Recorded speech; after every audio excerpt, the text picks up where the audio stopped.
to simply welcome you back to the show this morning. And as we indicated, the topic is the challenges of the Christian experience. And what we'd like for you to do is to talk about some of the opportunities and some of the challenges that you find within the Christian experience, using, for the most part, some of the ideas that you have in a recent published book called The Persecution for Righteousness' Sake, and to use that as the basis of some of the challenges that you have found in the Bible in reference to the Christian experience and how people might be able to overcome some of the challenges that they have. But before we do that, Pastor Hayes, let's see if we can have you to give us some information about your background, your education, and your experiences. Then we'll have an opportunity during the second segment to get into what we call some of the challenges of the Christian experience. Thank you. Well, Dr. Haney, I've been in ministry for basically all of my life. I started preaching at the age of 9 years old. I have attended Tennessee State University, Vanderbilt University, Gammon Theological Seminary, where I received my Master's of Divinity. I've also had an opportunity to just work with many people growing in ministry. I've been pastoring in the United Methodist Church for over 37 years, several churches. All of those churches have been growing and live churches, a lot of different situations. So it has certainly been interesting and an opportunity to do a lot of different things. Also, you find in the ministry opportunity to deal with a lot of different people. Through church growth, I have won one of the highest awards in the United Methodist Church called the Denman Award. This is an evangelism award. So I also had that opportunity to win that award. Several years ago, we took a church from very few members to over 400 members in like a 3-year period. So that was also an exciting time of ministry.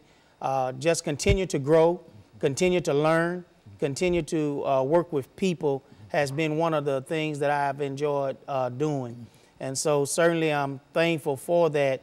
I've also participated in many workshops, have led many workshops in the United Methodist Church and outside of the United Methodist Church.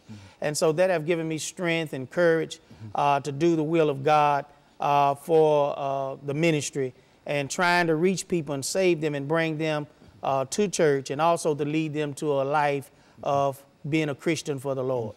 And so you've been involved in ministerial work one way or the other, practically, as a matter of fact, I think you said practically all of your life. In a real sense, after having started preaching at the age of 9, right. Certainly you've been involved literally all of your life dealing with the Word of God, right. one way or the other. And as I indicated earlier, there are some of the challenges that I'm sure that during the many years that you've been involved with this ministry, there are some of the challenges that you've been able to pull out in terms of being able to deliver to our audience this morning, some of the challenges and how the Christian experience has been able to help people overcome some of those challenges. Correct. What would you say, looking at your ministry, one of the things that you've had to deal with more than any other real item, and what we're suggesting here, because we've got a minute in this segment, to simply think in terms of a single item that you think that, that you've had to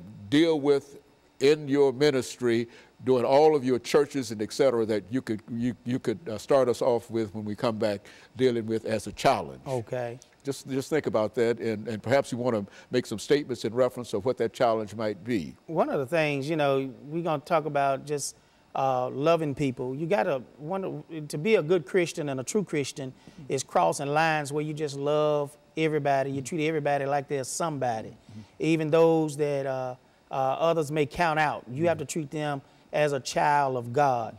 And you have to show yourself as a Christian and give yourself Christian love. Very good. And so one of the great challenges that you'll talk about after our first commercial break will be the ability to be able to love one another. Is that it? And we'll be back with our audience following this very, very short commercial break.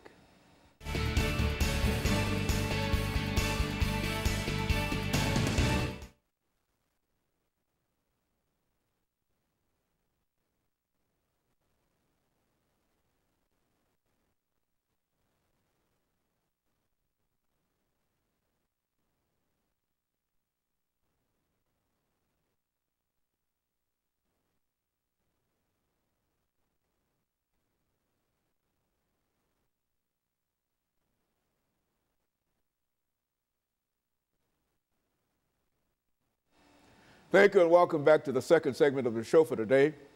We're talking to Pastor Daniel Hayes of John Wesley United Methodist Church, and he's given us some information in reference to some of the challenges of the Christian experience. And he's using, for the most part, some of the information that he has developed in a recently published book called Persecution for Righteousness' Sake.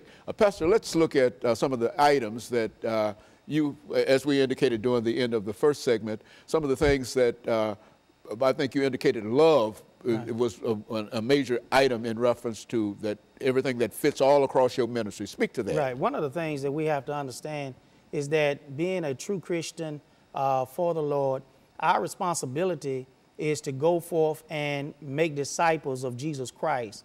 And it's hard to do that if you don't have love within your heart and teach people how to love one another. One of the things that's happening across the church today is that we see that there is a large number of nuns.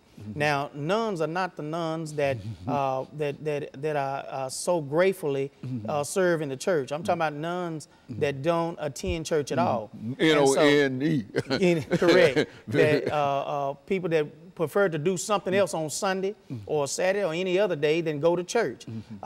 They saying, I'd rather not be in church because we're not feeling love. We're not feeling wanted. We're not feeling desired.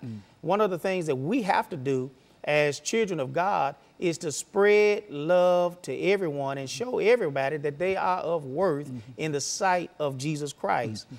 In my book, Persecution for Righteousness' Sake, I lifted up a lot of examples that people that have been thrown aside, people that have made mistakes, people that have had misfortunes in their lives. Sometimes we kick them aside.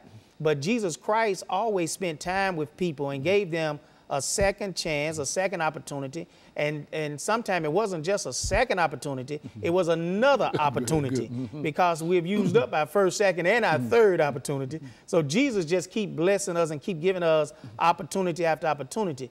And we can think of some of those opportunities. One was, you can think about the woman at the well that nobody else wanted to associate with, be with, but Jesus came to her, talked with her, shared with her, and after their conversation, this woman ran into the city and told everyone, come see a man. And she fell deeply in love with Jesus, not as a physical love, but a spiritual love and an inward love. And that's what we must be spreading as the church today, is teaching people how to love Jesus Christ first and each other, so the church will become the true church of Jesus Christ.